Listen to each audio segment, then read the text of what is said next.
Singapore باضابطہ طور پر جمہوریہ سنگاپور سمندری جنوب مشرق ایشیا میں ایک خود مختار جزیرے کی شہری ریاست ہے۔ یہ خط استوا کے شمال میں تقریباً 1 ڈگری عرض بلد 137 کلومیٹر یا 85 میل پر واقع ہے۔ جزیرہ نما مالائی کے جنوبی سرے سے مغرب میں ابنائے ملاکا، جنوب میں جزیرہ ریاؤ انڈونیشیا اور جنوب میں واقع ہے۔ مشرق میں بحیرہ چین ملک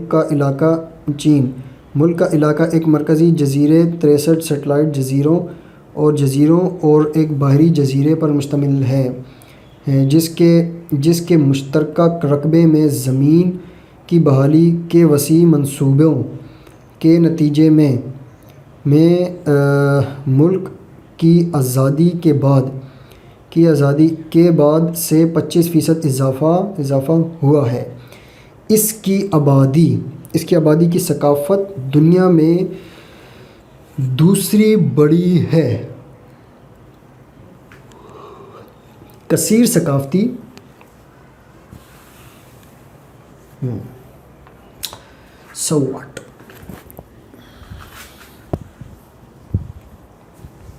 ٹھیک ہے جی۔ اچھا جی،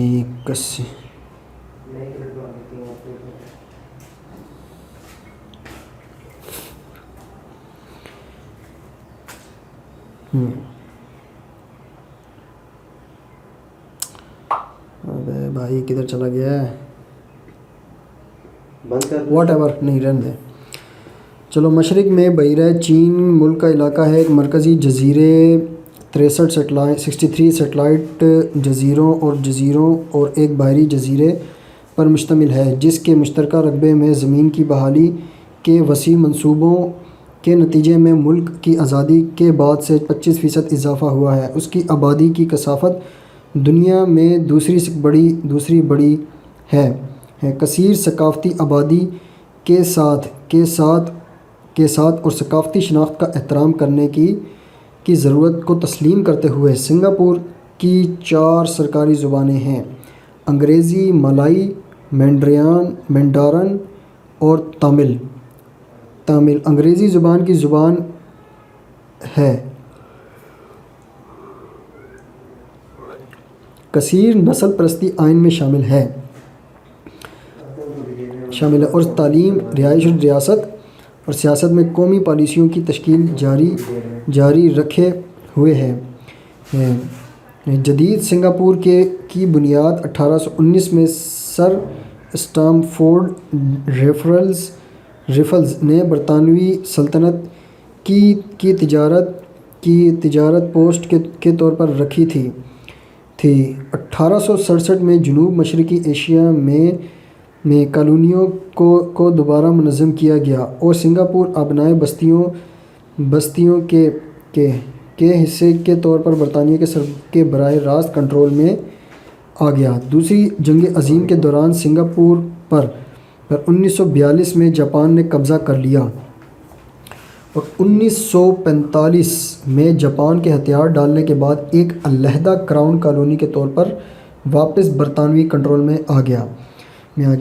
ملایا، شمالی بورنیو اور سراواک نظریاتی اختلافات کی وجہ سے سنگاپور کو 2 سال بعد وفاق سے نکال دیا گیا اور یہ ایک آزاد ملک بن گیا۔ ابتدائی برسوں کی ہنگامہ آرائی کے بعد اور قدرتی وسائل اور ایک اندرونی علاقے کی کمی کے باوجود قوم تیزی سے ترقی کر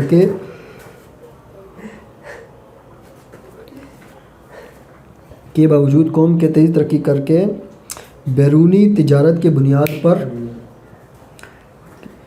بنیاد پر 4 ایشیائی ٹائگرز میں سے ایک بن گئی، ایک انتہائی ترقی یافتہ ملک بن گیا۔ یہ اقوام متحدہ کی انسانی ترقی کے اشاریے میں 9ویں نمبر پر ہے اور دنیا میں فی کس GDP کے ساتھ دوسرے نمبر پر ہے۔ سنگاپور ایشیا کا واحد ملک ہے جس کی تمام بڑی ریٹنگ ایجنسیوں سے AAA خود مختار درجہ بندی ہے۔